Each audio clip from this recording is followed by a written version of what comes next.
So my dear student, आज का question यह है। इस तरह का क्वेश्चन है, इसमें न्यूमरेटर डिनोमिनेटर आपको कुछ अमाउंट दिया होता है घटाने बढ़ाने का, लास्ट में आपको फ्रैक्शन दी होती है। ठीक है, तो इसे देखते हैं बच्चों कैसे करते हैं। ठीक है, the numerator of a fraction is 3 less than it's denominator. एक न्यूमरेटर का, एक फ्रैक्शन का न्यूमरेटर जो है वो 3 लेस है किससे? इट्स डेनोमिनेटर से। तो अगर उसका डेनोमिनेटर अगर मैं एक्स ले लेता हूँ तो उसका न्यूमरेटर कितना होगा? उससे 3 कम होगा, डेनोमीटर से 3 कम। ठीक है, ये कंडीशन हमारे फुलफिल होगी। If 2 is added to both, अगर 2 को दोनों तरफ प्लस कर दें, मतलब ऊपर भी और नीचे भी अगर 2 को प्लस कर दें, तो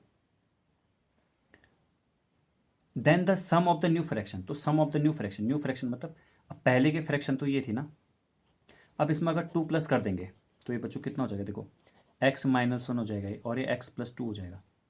ठीक है, ये तो हो जाएगा। तो यानी कि x-1 x+2 इन दोनों का सम, वो कितना आ जाएगा? Sum of the new fraction and the original fraction is 29/20, तो इतना हो जाएगा। ठीक है, देखिए यहाँ पर हमारी फ्रैक्शन क्या थी? उसका डेनोमिनेटर, उसका न्यूमरेटर उसके डेनोमिनेटर से 3 कम था। तो न्यूमरेटर कम था ना, किससे? डेनोमिनेटर से। तो डेनोमिनेटर को x लिया, x-3 हमने न्यूमरेटर को लिया। फिर हमने क्या किया? 2 इज एडेड टू बोथ, मतलब ऊपर भी हमने 2 प्लस कर दिया और नीचे भी हमने 2 प्लस कर दिया।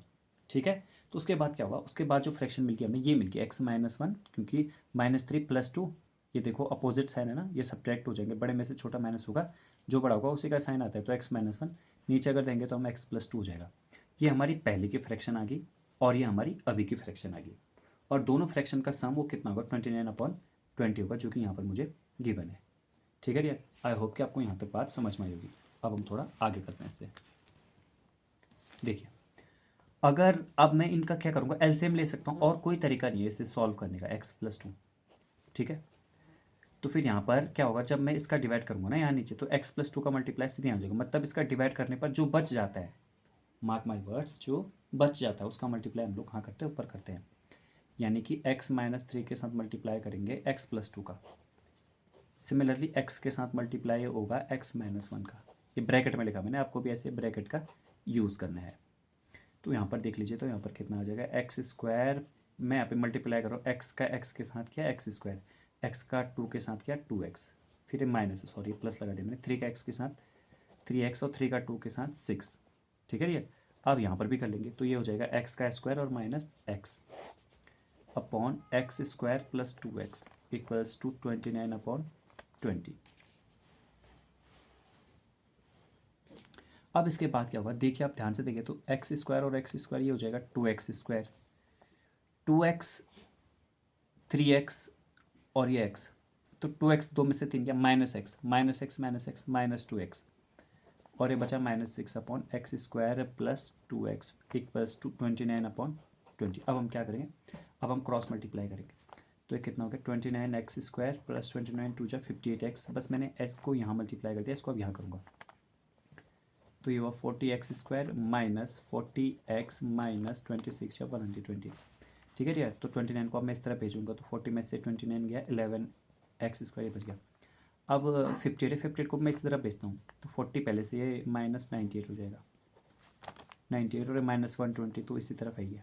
तो ये बन गया हमारी एक क्वाड्रेटिक इक्वेशन। अब सारा खेल है इस इक्वेशन को सॉल्व करने का। ठीक है, तो आपको ये सोचना पड़ेगा कि इन दोनों को मल्टीप्लाई करें और माइनस करके 98 आना चाहिए। ठीक है, बट यहाँ पर मुझे लग रहा है कि ये बहुत ज़्यादा टफ हो जाएगा हमारे लिए, तो मैं एक काम करता हूँ, यहाँ पर मैं क्वाड्रेटिक इक्वेशन लगा देता हूँ। आप लोग चाहे तो, सॉरी, क्वाड्रेटिक फॉर्मूला लगाता हूँ, आप लोग चाहे तो मल्टीप्लाई करके भी माइनस करके भी निकाल सकते हैं ये डियर। अब देखो, मैं मल्टीप्लाई करता हूँ, जब 12 और इसका मल्टीप्लाई होगा तो आएगा कितना? देखो, 2311320 इतना आएगा। ठीक है, मैं वैसे क्वाड्रेटिक फॉर्मूला कह रहा था मैं, बट मैं ये लगाता हूँ, कोई दिक्कत नहीं। देखो, 2 का डिवाइड जा रहा है इसमें, 2 6, जब तक 0 है, 0 to 4 6 8 में 2 का डिवाइड जाता है। 2 6 या 12, 2 6 या 12 0, फिर 2 33 0, फिर 2 इतना आ गया, फिर 2 का तो जाएगा नहीं आप, और 3 का जा रहा है, बिल्कुल 3 का जा रहा है, 3 5 जा 15, 3 5 जा 15, फिर 5 का ही जा रहा है, फिर 11 का ही जा रहा है। तो अब मेरे पास कितना आ गया? 2 × 2 × 2 × 3 × 5 × 11, माइनस करके 98 आना चाहिए। तो मैं अब कोशिश करता हूँ कि इनको माइनस करके कहीं 98 आ जाए मेरा। ठीक है, तो 2 2 जा 4, 4 2 जा 8, 8 5 जा 40,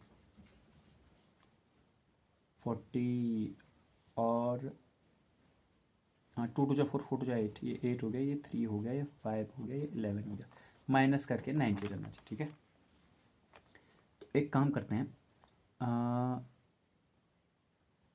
इनको हम आपस में मल्टीप्लाई कर लेते हैं। 5 3 जा 15 और 11 5 जा 55, 50 11 5 जा 55, 55 इंटू 3 165। इसमें से 8 माइनस करेंगे, नहीं आ रहा है, ये भी नहीं बन रहा है। इसका मतलब कोई ना कोई कॉम्बिनेशन यहाँ पर बनेगा। अगर नहीं बन रहा है तो कोई बात नहीं, अभी आप कोशिश करते रहेंगे ना तो बन ही जाएगा। ठीक है, तो मैं क्या कर रहा हूँ, मैं यहाँ पे क्वाड्रेटिक फॉर्म लगाता हूँ, डायरेक्ट एक्स की वैल्यू आ जाएगी इससे -b plus minus root b² -4ac/2a, ये फॉर्मूला होता है।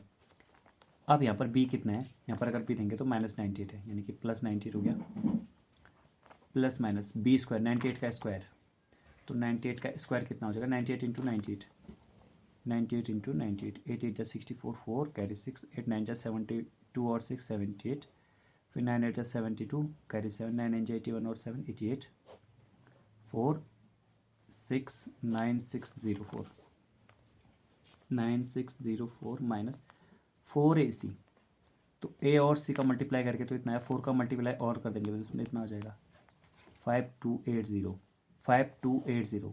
मैं बोल भी रहा हूँ साथ साथ में, उससे रिलेट कीजिएगा। ठीक है, तो इतना हो गया।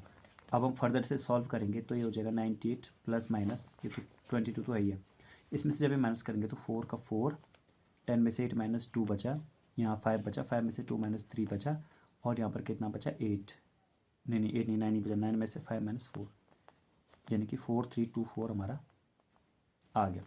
अब हम क्या करेंगे, यहाँ पर से सॉल्व करेंगे और उसके बाद हमारा क्या आ जाएगा, एक्स की वैल्यू हो जाएगी। और एक्स हमने किसे माना है, एक्स हमने मान रखा है, अगर आप क्वेश्चन में यहाँ ध्यान से देखेंगे तो एक्स हमने माना है डेनोमीटर को, तो डेनोमीटर की वैल्यू हो जाएगी, उसमें से 3 माइनस करेंगे तो हमारे पास किसकी वैल्यू आ जाएगी, न्यूमरेटर की वैल्यू आ जाएगी। तो अप्रॉक्सीमेट अगर सब कुछ कर लेना, ये मेरे ख्याल से शायद अभी थोड़ा यहाँ कैलकुलेशन मिस्टेक हो गई है, बट आपको ये बता दूँ मैं, आंसर आ रहा है 7/10। ठीक है, आप लोग करके देखिएगा, 7/10 आंसर आ रहा है।